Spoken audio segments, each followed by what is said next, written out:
Welcome, everyone. Thank you so much for joining us tonight. This is the Stronger Marriage webinar produced by the Utah Marriage Commission and hosted by Utah State University. My name is Ryan Gordon. I'm the program coordinator for the Utah Marriage Commission and your host for this event. I am very happy tonight to be joined by an old friend of mine, actually, our presenter, Sami. Thank you so much for being here, Sami. We're really excited to have you. Thank you. I'm excited to be here. Thank you. And thank you, everyone, for joining us. I have just a couple of quick reminders to those who are attending before we get started. First, if you could please make sure to stay on until the end of the session to take a short feedback survey and also receive your continued education credits if you are needing those. We will also have a Q&A at the end of Sami's presentation, and you can go ahead and submit your questions through the Q&A function at the bottom of your screen. It's in a little speech bubble with a little question mark in it. The chat isn't open for participants during the duration of this presentation. So if you have questions, please make sure to use the Q&A button there. And now let me tell you a little bit about our presenter, Sami. Dr. Sami Chun is a Korean Austrian American licensed psychologist in the state of Utah. He works full time as a professor at a local university with various responsibilities, including teaching, research, and therapy.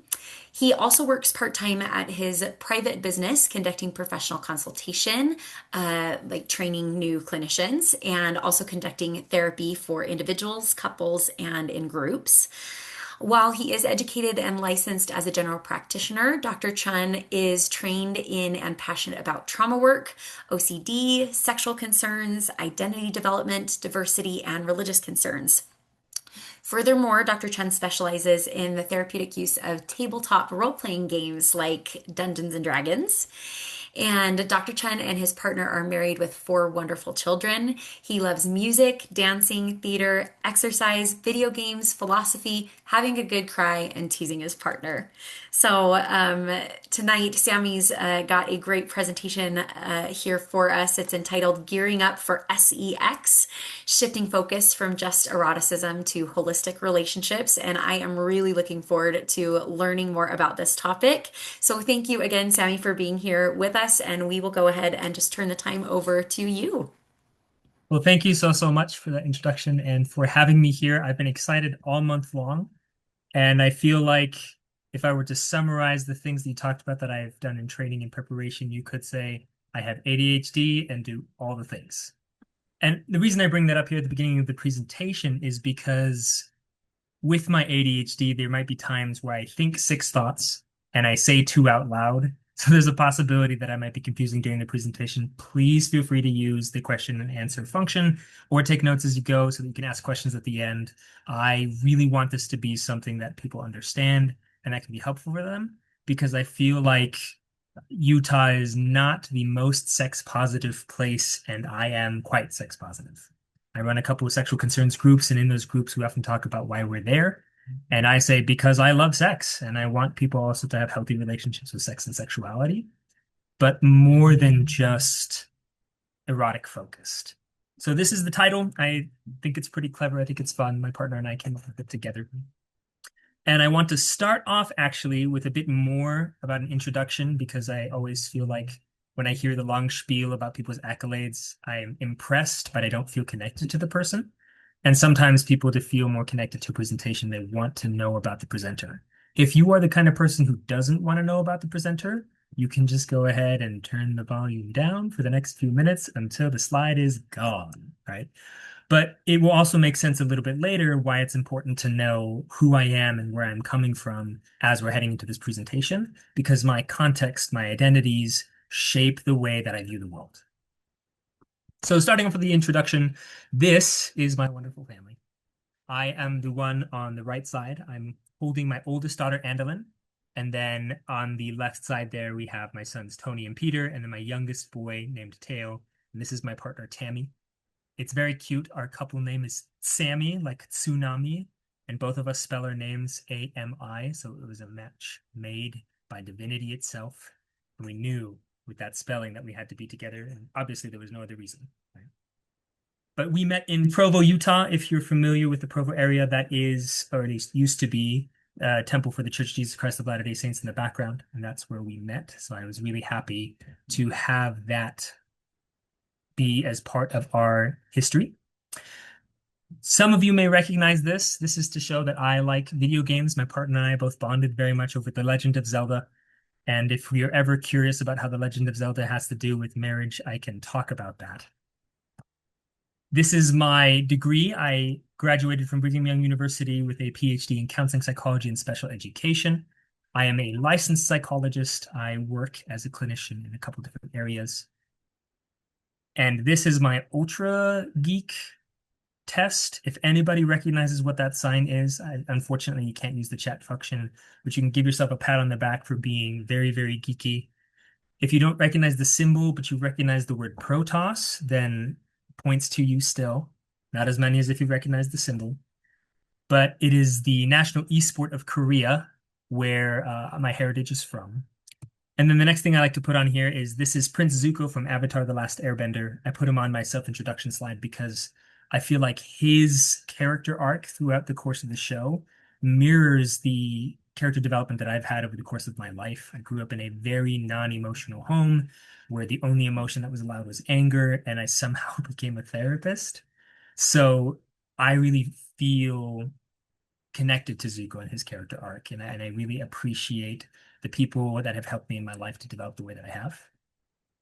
I was an international folk dancer at Brigham Young University. If you ever feel intimidated by the stuff that I'm saying or think that I sound too smart, you can YouTube my name and find funny videos of me dancing so that you're not as intimidated by the things that I'm talking about.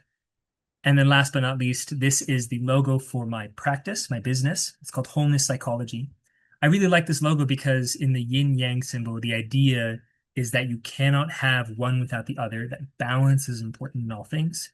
And if you look at the symbol inside the dot in each side, that's actually my family symbol. That is Chun in Korean, and it means to be whole. And that's where I took the inspiration of the name of my business for Wholeness Psychology, where I try to look at things at a very relational, very holistic perspective overall. Now, the reason why that's important to talk about is because today we're going to be talking about relationship patterns. We're going to be talking about S.E.X, gears, and APL. And we're going to talk about how to navigate differences with partners when you're wanting to have a healthy sexual relationship. With these relationship patterns, having context is really, really important. See, in a relationship context, you're going to have two people. Now, this is according to Woven 2010 article. It says that when you have two people who are communicating, it's going to happen in this figure eight infinity pattern. A good metaphor for communication patterns is texting. Imagine, for example, that the person on the left is texting the person on the right. They're going to send a message across. That message is going to follow this figure eight pattern and head over to the second person, who then has to receive the message, interpret what the message means, and then respond to that message. The response becomes the message that gets sent back over to the first person, who then also has to receive, interpret, and respond. Now, this pattern repeats itself over and over and over again until it forms a neat little pair of glasses, metaphorical, of course. But these glasses are something that we in psychology call schema. Schema are just mental shortcuts to help you think faster. For example, when I first put the slide on the screen, I imagine that most of you didn't go, there is a circle with a different shape that's almost a cylinder, but not quite. And now there are two ovals in the middle with weird arcing hooks. I wonder if that represents glasses somehow. Let me do a hypothesis and check. Let me figure it. No, you don't do that. It's much, much faster than that. Schema help your brain jump to conclusions so you don't spend time or energy that you could spend somewhere else. However, that also means that you're going to run into misunderstandings and problems. This is where assumptions happen. This is where stereotypes happen. This is where people miss each other or misunderstand each other. It gets even more tricky because these glasses aren't just metaphorical glasses. They're like 3D lenses. Now, fun trivia fact for you, if you don't learn anything about sex today, you at least learn trivia about 3D movies. The reason why 3D glasses are two different colors is because that a movie is layered in three different colors. The normal color, a red layer, and a blue layer. And the glasses serve as a filter for one of the layers, creating a triangulation effect. Now, metaphorically, that's how these schema work. See, on the one side, you have a lens. Many people are familiar with the term the fight response. Now, you also could call it the pursue response or the step in response. Essentially, when a challenge pops up, your reaction is move closer to that thing. On the other side, you probably guessed, that is the flight response, or the withdraw, the step back. Now, the reason I prefer pursue and withdraw instead of fight or flight is because when I was doing couples therapy, when I said fight or flight, I always got, wait, which one did you say? Because they rhyme too much. So pursue, withdraw, step in, step back, drive, whatever terms you want to use, essentially it is when a challenge pops up, one version is step towards it, the other version is step back. Not step away, but step back. My favorite example of this, excuse me, my favorite metaphor for this would be, for example, if you went camping. If you went camping and there was a campfire, if it's too cold, you're going to engage your pursue. You're going to engage your fight response. You're going to engage your step in response to warm up. If it's too hot, you're going to engage your withdrawal. You're going to step back. You're going to take space so that you don't burn. Everybody has both. If you only had a withdraw response, you would leave the fire until you freeze to death. If you only had a pursue response, you would jump into the fire and you would burn alive. So that's why you have both. Now, this is complicated overall because what happens with this is that people have different glasses. Pardon me, I accidentally clicked twice. People have different color glasses. So imagine the person on the left had yellow glasses on, and the person on the right had blue glasses on. If I held up a white piece of paper, the person on the left would say, it's a yellow paper. The person on the right would say, that's a blue paper. In reality, the paper is actually white. Now, if you're reading the actual content on the paper itself, that's mostly just a joke to see if people are going to be reading through it.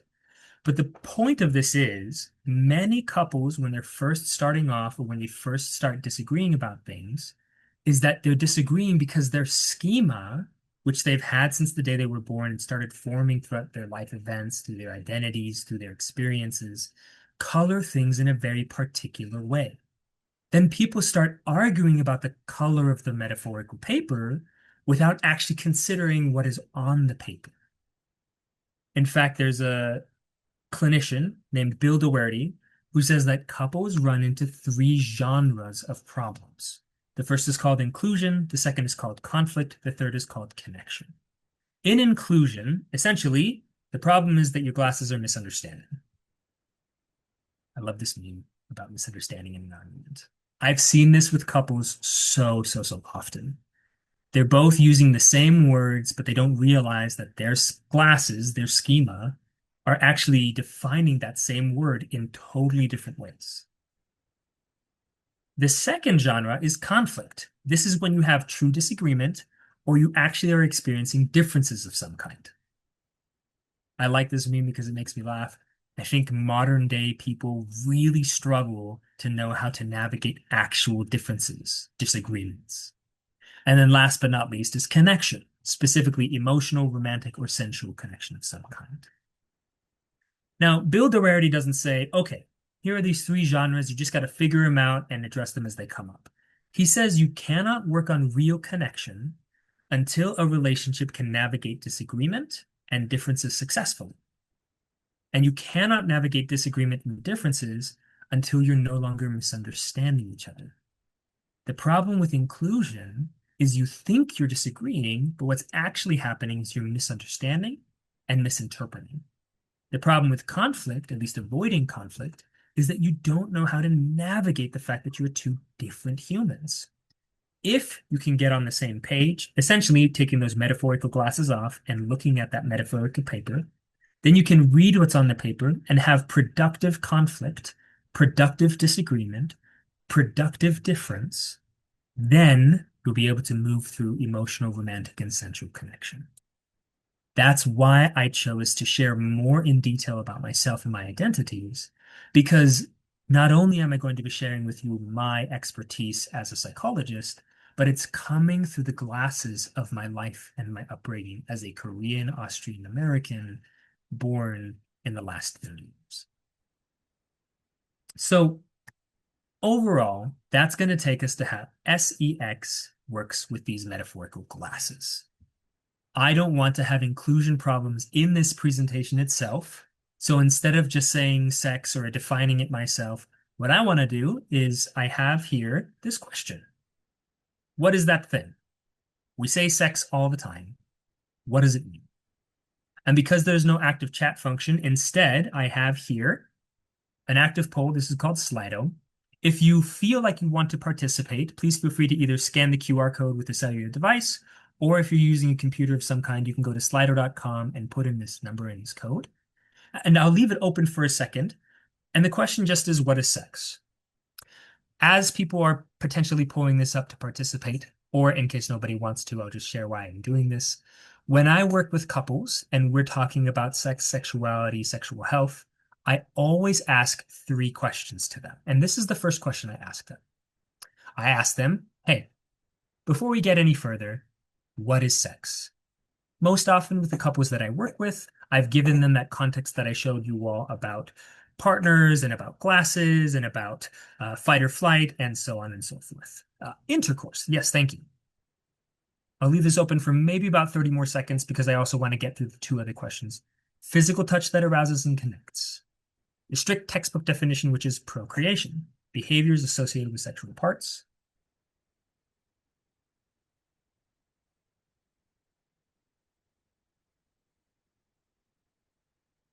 Maybe take a connecting physical experience, intimacy and interconnection and intercourse. Take probably another minute. Or I'm not seeing that anyone else is typing, which is okay. Thank you all. I really appreciate the participation here. When I heard that this was going to be a webinar with only me talking, I almost died inside because I don't like when I hear presentations like that, and I want this to be engaging. So I was hoping to do this here.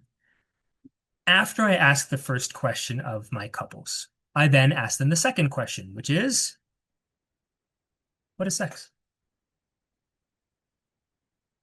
This is usually where I get people cocking an eyebrow and laughing and uncertain. And they think it's a trap, but I just kind of let it play itself out. Feel free to participate again. Feel free not to.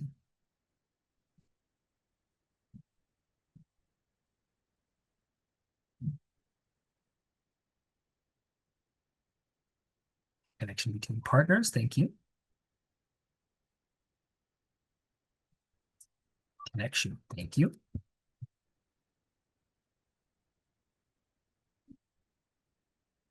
Connection through physical touch specifically. Thank you. All right. I'm not seeing anyone else typing, but I think, oh, one more person typing. But while you're typing, I'll just say, this is usually where I get people thinking harder and they're trying to think of different definitions. I occasionally have the couples I see give me the same answer where they double down and say, no, you're just trying to make me insecure. This is my answer. A fun activity for partners to feel closer. Thank you. Sensuality in a private context with or without connection. Thank you. Be one more participant typing, and then we'll move to the next slide.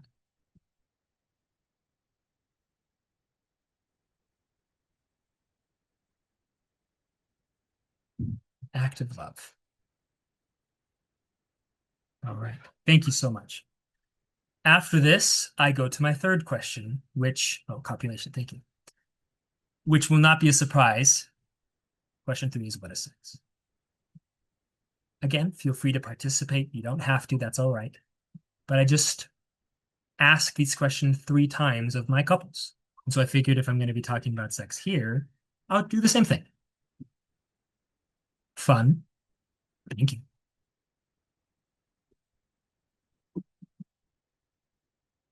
Emotional and physical act between partners. Thank you very much.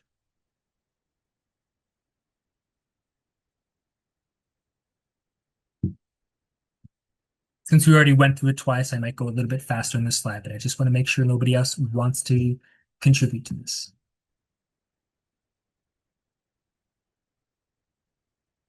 After I ask these three questions, I ask this one. I say, if I taught a sexual health class based on just those answers, now normally with my couples, I have each of them answer at least once for each question, so I get 6 principles. And almost always, this is the look I get from them when I ask this question. Now, the point is not to embarrass. The point is not to make people feel ashamed at all. The point I make is, you know, if we had concerns about our physical health, about genitals, for example, you go to a doctor and you might get naked in front of the doctor so they could observe the genitals and help you out. So most people aren't doing that for fun. It's just part of the process of making sure that you're healthy. So even though we do that with physical appearance and nudity and genitals, the question that we often explore is, where do we learn to talk about sex in these guarded ways? Where did we inherit these glasses that say we have to use vague terminology? I can't tell you the number of times I have done this. It's probably in the thousands at this point. But even though I have done it so many times, I can count on one hand the number of times somebody actually said anything about anatomy. Penis, vagina. Almost never do people express that that's a part of sex. It's just assumed, it's implied, and people get really embarrassed about it. This is one of my favorite quotes from a primary supervisor I had during my time in training for my PhD. Some of the strongest influences on human thought, feeling, and behavior are the unspoken societal rules, Dr. Michael Adams. As an example of this, this is just something I Googled. I put it into a Google search. I just said unspoken rules, and this popped up. I don't necessarily agree with these rules, but I think some of them are funny examples. 7 unspoken rules in society. Don't sleep without clothes. Don't read someone else's messages or screen over their shoulder. Don't ask someone their salary, age, or relationship status unless invited. If someone is crying, don't ask why immediately. Sometimes presence is enough. Always say thank you when someone holds the door. If you borrow something, return it in equal or better condition. If you're not following this, probably never see us again, and so on and so forth. My favorite example of unspoken rules is how close you sit or stand to someone when you talk. I don't know about anyone else, but I never had a formal class where people said, hey, for people you've never met before, you must stand 2.5 feet away. If it's more than that, it's awkward. If it's closer than that, it's unsafe. But once you know each other's names, that 2.5 decreases to about 2 feet totally, but not closer than that because that would be uncomfortable. Like, nobody taught us that. Nobody sat down and did a formal, at least not for me, I should say. I don't know if someone did that for you. But overall, that unspoken rule, we just feel. And we have similar things around sex and sexuality. Unspoken rules about how we're supposed to address it, how we're supposed to treat it, how we're supposed to do it, what it even means. And these unspoken rules can come from families of origin. That's the family that you grew up in. They can come from identity stereotypes. So, for example, as a Korean, Austrian cisgender man, there are stereotypes about how I'm supposed to show up in all situations, but especially around sex and sexuality, there's unspoken rules there, social norms, and so on and so forth. The purpose of the 3 questions is to point out that people have extremely strong glasses, very strong schema about what is and is not allowed in sex and sexuality. And very rarely do people take those glasses off and say, huh, do I want these? Do I agree with these? We just feel them in our guts. So I always tell the couples that I see, I'm not going to ask you for your definition of sex without sharing mine, because that would be unfair. To me, sex is an acronym.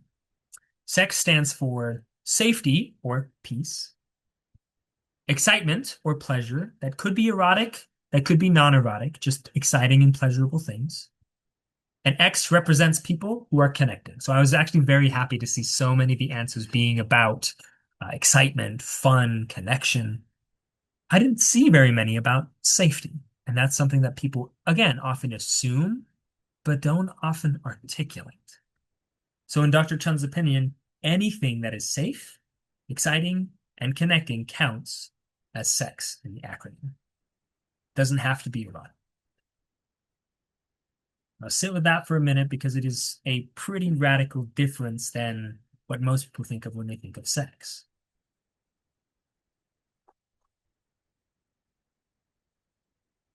Going a little further, because what would psychology be without 1,000 different acronyms in a single presentation? I want to talk about balance. Again, me coming from this Asian heritage, this yin yang philosophy about balance and oppositions, I believe that you cannot have safety, excitement, and connection without equal and opposite reactions. For example, there is a term in psychology called a dialectic. Also, I love this picture because more often than not, couples end up balancing each other in very, very surprising ways. Right? A dialectic in psychology specifically refers to interconnected opposites, how we only know things because of a relative pairing of some kind. For example, hot and cold. We only know what hot is because we've experienced cold, and we only know what cold is because we've experienced hot. Technically speaking, if I were to change the temperature from 32 degrees Fahrenheit to 64 degrees Fahrenheit, versus changing the temperature from 100 degrees Fahrenheit to 105 degrees Fahrenheit, factually speaking, 105 is hotter than 64 degrees. But it would feel hotter to you to go from 32 to 64 than it would from 100 to 105. And the only reason we understand that is because of these dialectics. So some dialectics that people are familiar with before we get into the abstract about this acronym, nourishment and hunger. We only know what nourishment and satiation feel like because we experience hunger. And we only get hungry because we know what it feels like to be nourished. Same thing with hydration and thirst. We only know hydration because we experience thirst. We only experience thirst because we know hydration. Safety, the opposite of safety, the dialectic pair to that, is being anxious or afraid.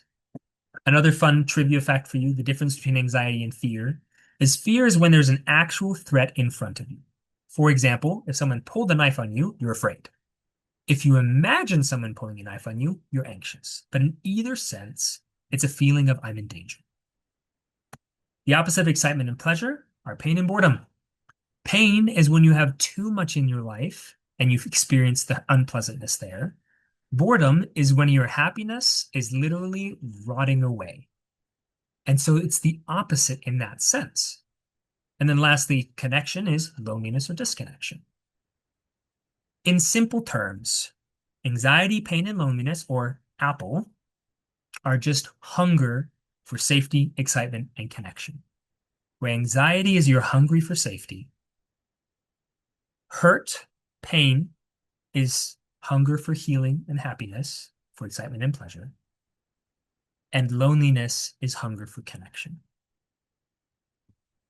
In other words, if you learn to listen to anxiety, pain, and loneliness every day, or an apple a day, that will keep this doctor away. If you learn to hear anxiety, pain, and loneliness as hunger, and you learn to feed yourself and your relationships with safety, excitement, and connection in response, your relationships will grow and they will become healthier and stronger overall.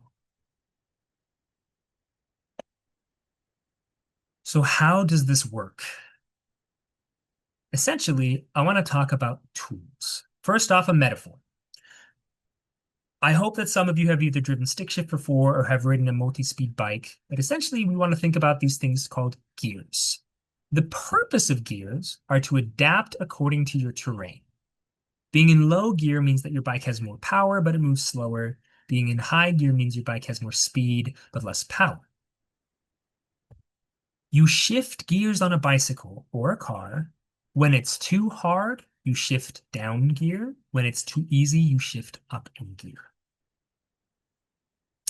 Barry McCarthy is another clinician who says that there are 5 gears of intimacy. Simply put, he defines these gears from first gear being low up to fifth gear being high. Gear one, your clothes are on. This is just physical touch. Hugging, holding hands, light kisses. Like, for example, if you were in Europe, maybe a peck on the cheek or your cheeks touch and you do that air kissing sound. That's a gear one kind of intimacy. The second gear is non-genital touching, but massages, cuddles, caresses, kind of refer to this as warm touch. The next gear is where eroticism starts, but is not the primary way that you're trying to connect with each other. This might be making out, dancing, the start of arousal, where the next gear is it's physically arousing, and the eroticism is the main tool for how the relationship is connecting. This could be manual stimulation using your hands, oral, rubbing, vibrators, foreplay, toys. Clothing oftentimes is off, but it's not necessary. And then the fifth gear is penetrative intercourse, where you're either engaging in vaginal or anal penetration. Now, these gears are really important. McCarthy and I have slightly different labels, but we actually define the gears in the same way. McCarthy's labels are the first gear is affectionate touch, the second is sensual, the third is physical or playful, the fourth is erotic, and the fifth is penetrative intercourse. I found that during my time in Utah, given the overarching conservative feel that Utah has, I find that my clients tend to respond better when gear one is physical touch. Like you're literally physically touching. Handshakes, high fives, nothing else. Second is affectionate, not affectional. Looks like I have a spelling error in there. Affectionate touch, where there's a warmth added to it. The kind of warmth that you might have with family and close friends, but not with strangers. Physical touch might be a business handshake or like a awkward side hug at the end of a really uncomfortable date. Sensual touch is where it becomes more. You're starting to explore partnership, you're starting to explore eroticism, but it's just beginning. You're not using eroticism as your main vessel. Then you have erotic touch, which is back to that manual stimulation, oral sex, vibrators, sex toys, so on and so forth. And then the fifth gear being penetrative intercourse. Now, here's the problem. Most people try to skip from second to fifth gear. Whether that's because of Hollywood's expectations, where they have sex scenes be like 2 minutes long and they don't even have any sort of preparation heading into a sex life, or whether that be because of certain upbringing values that you have, where a lot of people think that other gears are taboo or forbidden or shameful. Trying to skip from gear two to gear five literally doesn't work on a bicycle, and it definitely doesn't work in a sex life. I heard a really, really funny analogy once that made me laugh out loud, so I'm going to share it here. You can think about it like a water slide. If you're using gears properly, that's like trying to go down a water slide with water. If you are not using gears properly, that's like trying to go down a water slide without water. Spoiler alert, it doesn't work. And it's actually the same with the body. The body has to gear up for penetrative intercourse. But here's my favorite part about gears. Fifth gear, top gear, penetrative intercourse is not the goal of a sexual relationship. Gears are just tools. So when do you shift gears? Again, on a bicycle or a car? You shift gears depending on how hard or how easy it is to pedal or drive. But in a sex life, in a partnership, you shift gears based on how hard or how easy it is to feel safe, excited, and connected. If you lose a sense of safety, lose fun, or lose connection, gear down. If you increase how safe, excited, and connected you feel, gear up. Fifth gear is not the goal. The gears are just tools.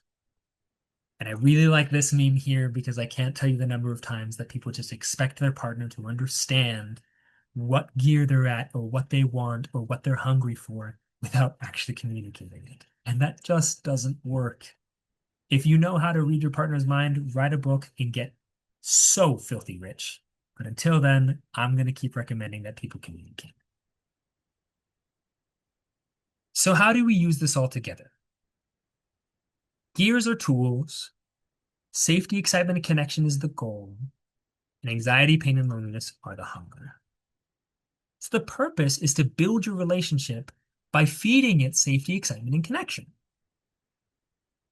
You do that when you feel anxious, hurt, or lonely, and you use the gears accordingly. You communicate them with each other, you try them out. See, there's a difference between an erotic focused relationship and a holistic relationship. An erotic focused relationship says that there's one right way to have sex. Success depends on penetration and orgasm, and anxiety increases. Fun fact for you, anxiety kills eroticism. The body cannot feel in danger and be sexually aroused. So, the fastest way to kill the sex drive is to make it an anxiety inducing thing. If you only overemphasize the eroticism of a relationship, then the orgasm ends up being more important than the relationship, and it could be erotic, but the relationship oftentimes will feel quite unfulfilling. A holistic relationship view says that there's many right ways to accomplish feeling safe, excited, and connected. You can partner with each other and you can choose depending on the context, and the relationship is more important than orgasm. Sometimes this can even help with painful intercourse because people don't realize that the reason that they're in painful intercourse is because they're trying to go down a water slide without one. The body has not been prepared. You sometimes, one of the downsides of upbringing where people are quite cautious and respectful of sexuality is it can send this unconscious message that it's wrong to be sexual. So when trying to engage in sexual activity, the body is going to feel like something's wrong, which means it's going to reject it. And that's why the gears can be helpful, because if the point isn't penetration, but the point is to help feel safe, excited, and connected, then if penetration happens, okay. If it doesn't, at least we're still in the gear that fits our context. So here are some examples of how to communicate these needs. For example, I feel anxious, so I'm hungry for safety. Since I'm at a gear 2, are you okay if we cuddle for a minute? Use another example. I feel hurt, so I'm hungry for happiness with you. Because again, pain and pleasure are the opposites, the dialectic. I'm at a gear 1, so could you hold my hand while I share what hurt me? I feel lonely, so I'm hungry to connect with you. I'm at a gear 3, so would you like to make out with me for now? Sometimes I get people who say, wow, this feels so weird and forced and unnatural. And I say the only reason it's unnatural is because we somehow think that spontaneity is more beautiful, sexual, and romantic than planning something out. But I promise you that's not going to be the case. It's going to feel unnatural because it's new. But imagine having a relationship where this kind of conversation becomes normal. In fact, you have to consider consent. This is one model of consent I really like because I like fries, because they're delicious to me. But it says that there's 5 pieces to consent, and you need to have consent in a sexual relationship. Freely given means you can say yes or no without threat or danger. This is different than not having any consequences for saying yes or no. This specifically means that you're not going to get harmed in any way for saying yes or no. If someone turns down a job opportunity, that is going to result in consequences, like not having a job. But if you're going to get shot for turning down a job opportunity, that's not freely consenting. Reversible means you can change your mind at any point from yes to no or from no to yes, excuse me. This is where it can get complicated in a relationship sometimes because maybe partner A wants to have sex and says yes to it. Partner B is not ready and says no to it. Partner A then changes their mind, but so did partner B. And so that is something that can happen. Informed means you have the mental capacity and the info necessary to understand what's going on. That's why you cannot consent if you are high in any way, if you are asleep, or if you are a minor. The United States of America does not recognize somebody's ability to give informed consent until they're 18 years of age because of brain development not being completed. In fact, there are some things you can't consent to until you're 21. Next is enthusiastic. This means commitment or desire to do something. The reason why it's that is because Frids or Fricks doesn't sound as good as Fries does, and acronyms have to sound cool or they don't make sense. But it's not necessarily only mean I'm so enthusiastic. For example, I am very committed to helping my kids get to school in the morning, and sometimes I'm not quite so enthusiastic about it because I'm tired. But then the last is specific. There is no blanket consent, specific to time, place, person, behavior, and so on. Saying yes once is not saying yes forever. Saying yes to one gear is not saying yes to gearing up, so on and so forth. Now, the interesting thing about this is the person initiating a deeper gear is responsible for obtaining and maintaining fries.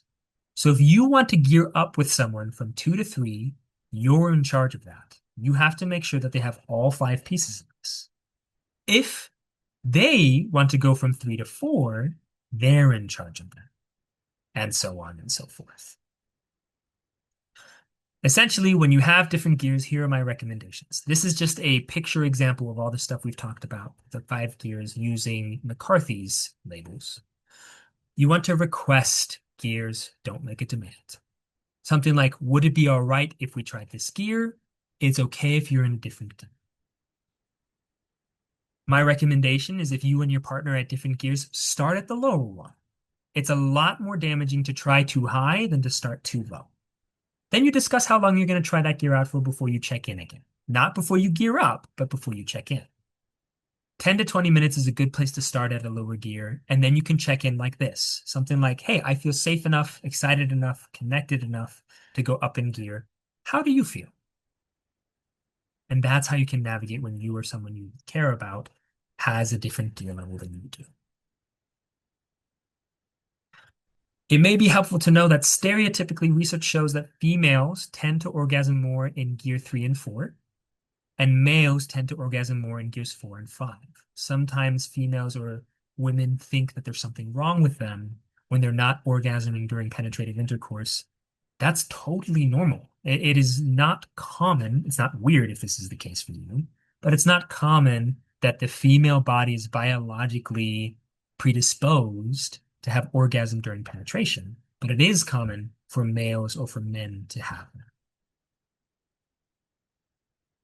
Here are some warnings that I want to share with you, and you can do what this guy does in the comic with this warning. Just ignore them. But the first one is that glasses can define the same behavior as different gears. This is one I run into in couples a lot. For example, I once worked with a couple where one person said a massage is gear 2, and the other one said a massage is gear 3.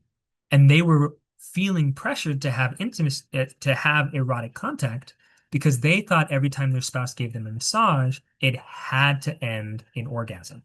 But the spouse was like, oh, I know, I just care about you. I just want to give you a massage. And that clarified the inclusion problem of misunderstanding what a behavior means. The next thing, this is something that this is my style of therapy. Different therapists have different styles, but I really strongly recommend that you don't take responsibility for other people's S.E.X. or other people's APL. In a partnership, you are responsible for your own, to communicate it, to recognize it, to work with it, but you're responsible to the other. My favorite thing to help people realize is they are not in charge of your orgasm. You are in charge of your orgasm. And then lastly, I like talking about the difference between working out and physical therapy. See, when you work out, life is just kind of like a workout. You go around, you work muscles, they break, you rest, you recover, great. But physical therapy is about rehabilitating muscles, joints, or limbs that have been injured or disabled. It's similar with life. Life is an emotional or a relationship workout, just is. But psychotherapy is about rehabilitating thoughts, feelings, behaviors, or relationships that have become injured or never had a chance to develop. So if you're finding yourself having limited emotional range, limited relationship capacity, limited S.E.X., or limited APL, my recommendation would be don't just listen to this presentation, but try couples therapy. If this info were enough, AI and Google would have made me lose my job. But I have a job.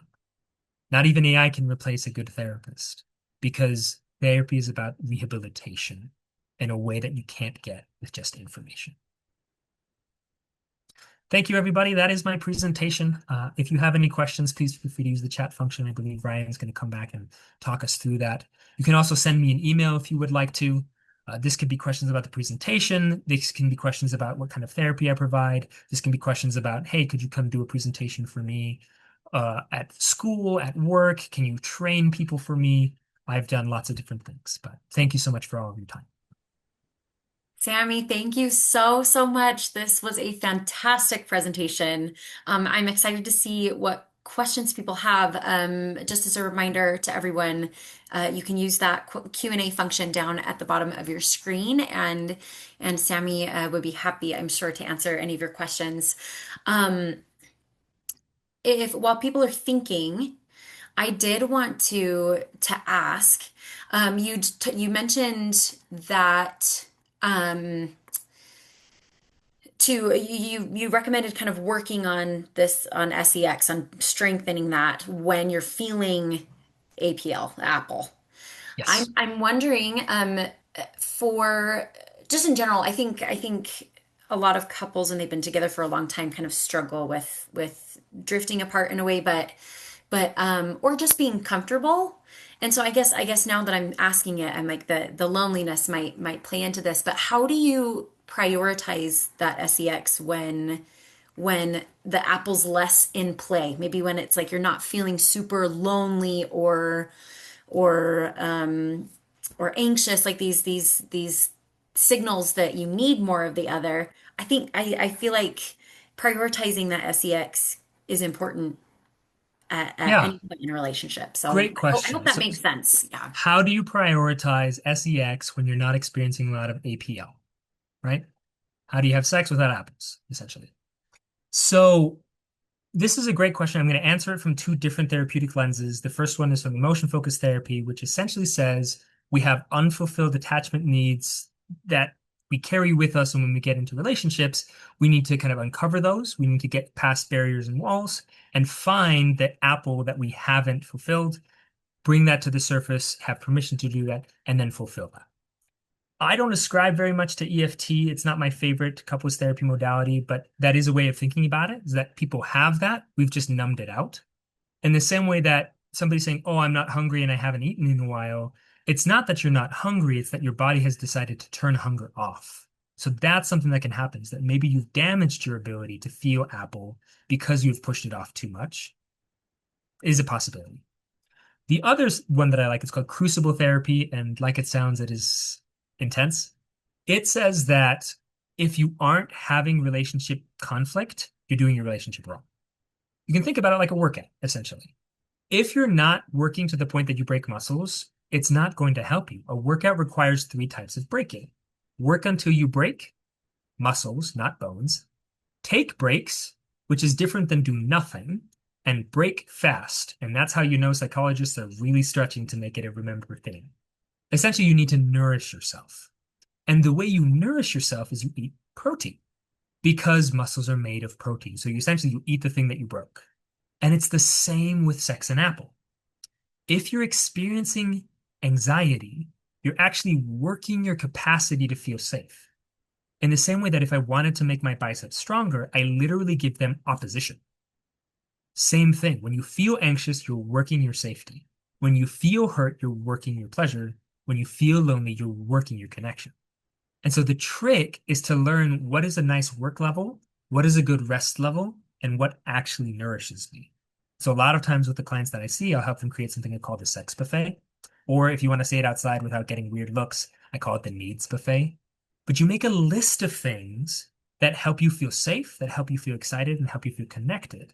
Because my goal is to rehabilitate your ability to feel apple so you can recognize what kind of safety are you hungry for? What kind of connection do you need?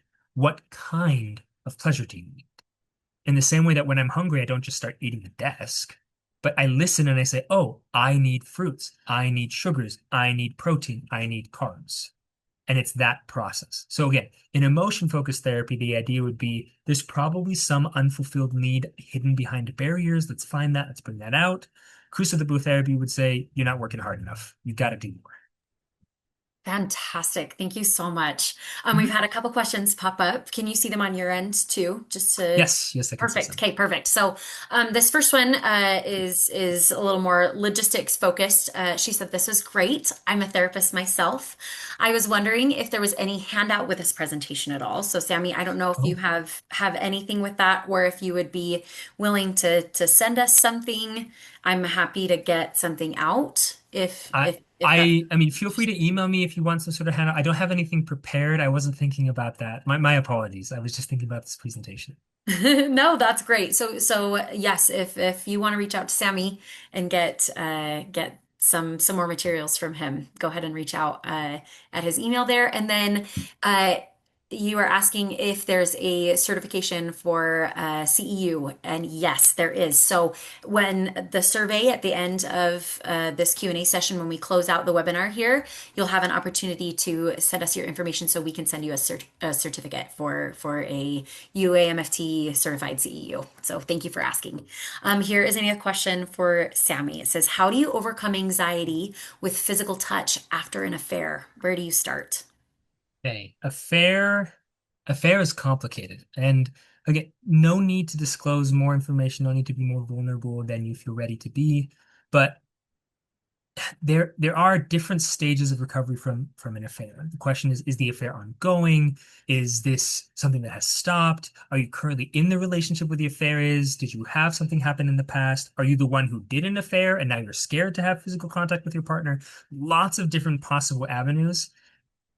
So my very first recommendation would be therapy, because that's a space where you can, in a confidential and a legally protected way, explore a lot of those avenues. Now, since that's not going to be very satisfying in this space, what I will say is that this will kind of piggyback into the next question, which also says, what do you do when Apple is off the charts, or what do you do when trauma kicks in and things are just too difficult in that given moment? I like to talk about a difficulty scale in working out.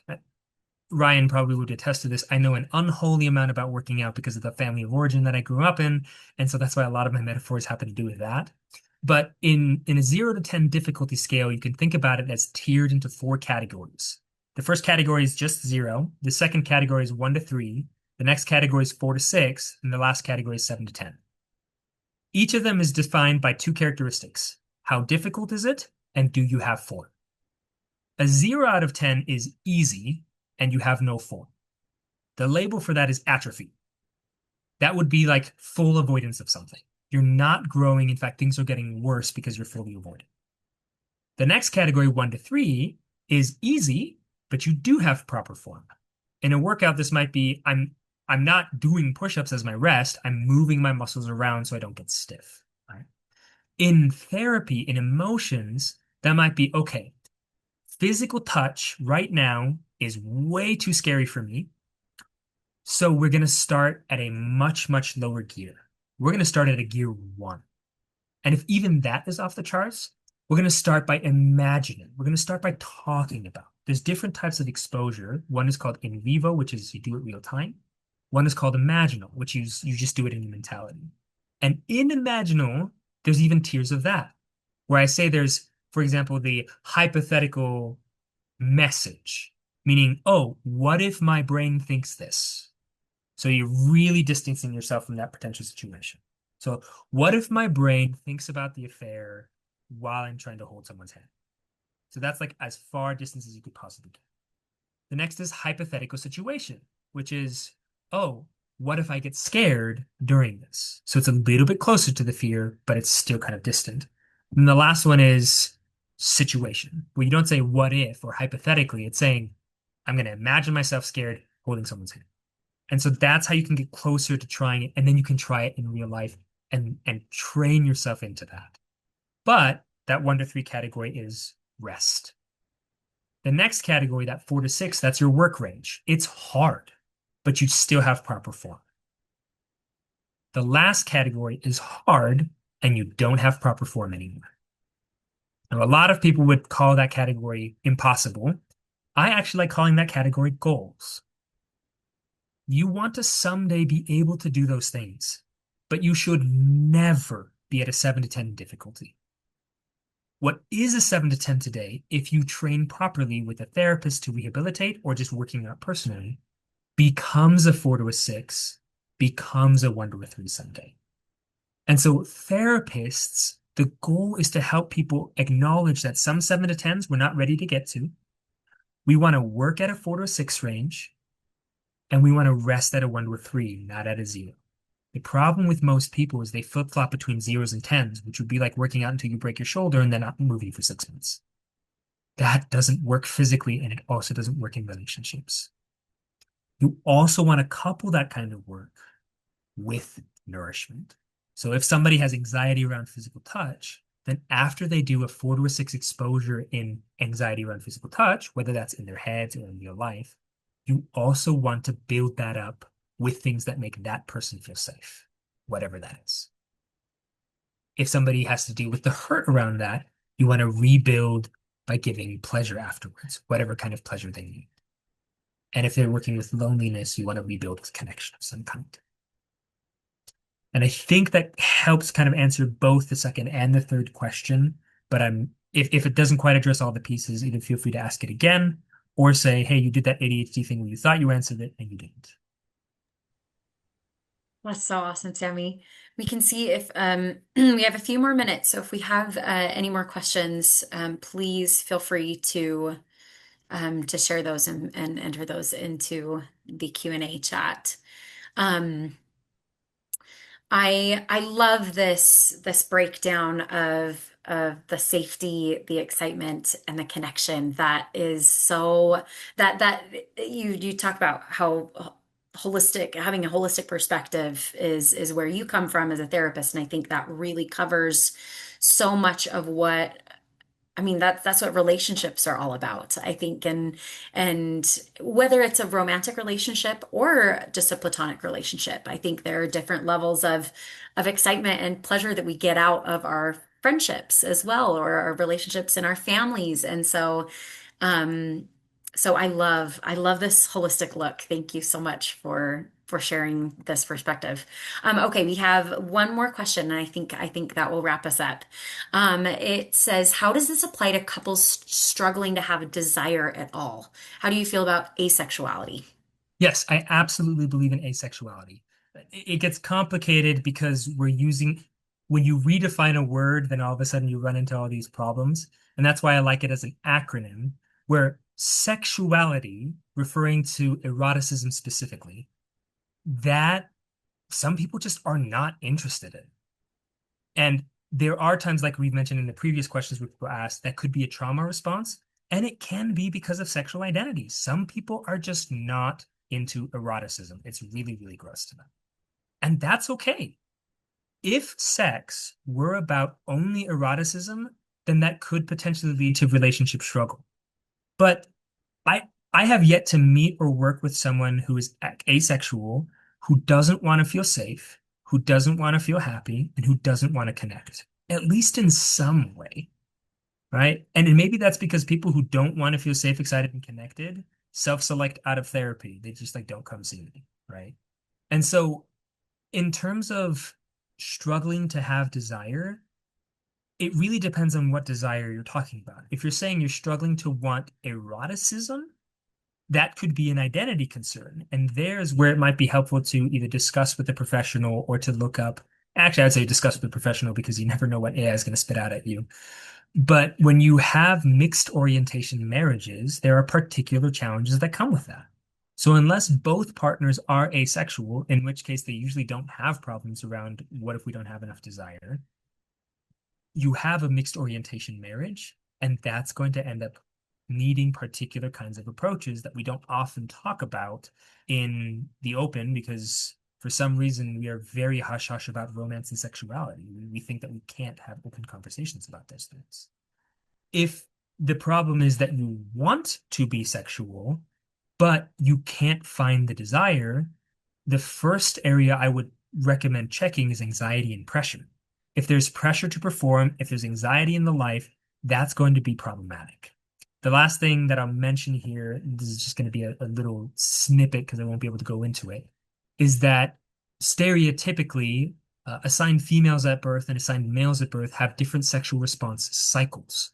Where if you had a graph, you could think that assigned males at birth kind of have this rising arousal to orgasm, and then you have the afterglow period, or the refractory period after orgasm, where you're able to come down. And for assigned females at birth, it tends to be kind of plateauing, plateauing, plateauing, and then it hits a similar curve into the orgasm, into a decrease.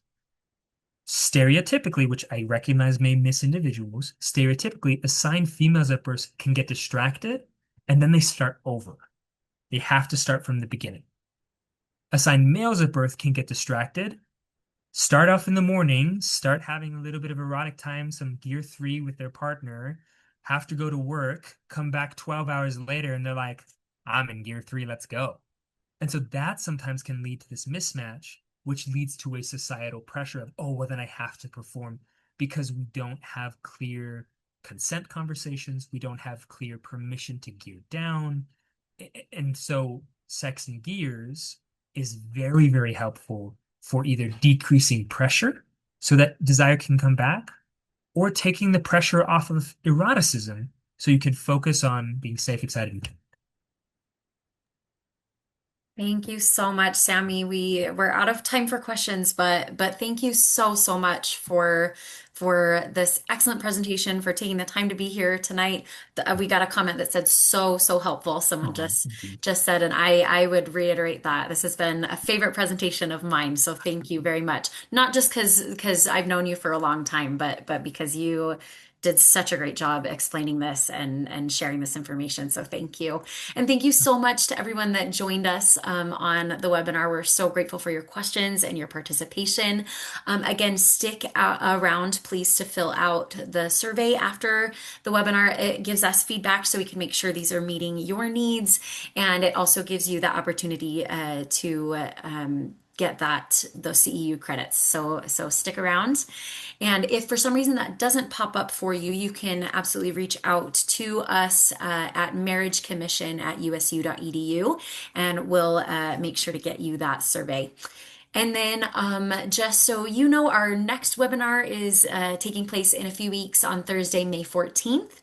It will be given by licensed marriage and family therapist Timothy Garner, and he is going to be giving a presentation on somatic therapy and our bodies and how the body affects our emotions and our ability to connect. So please visit our website, strongermarriage.org, to register for that. We're excited about that.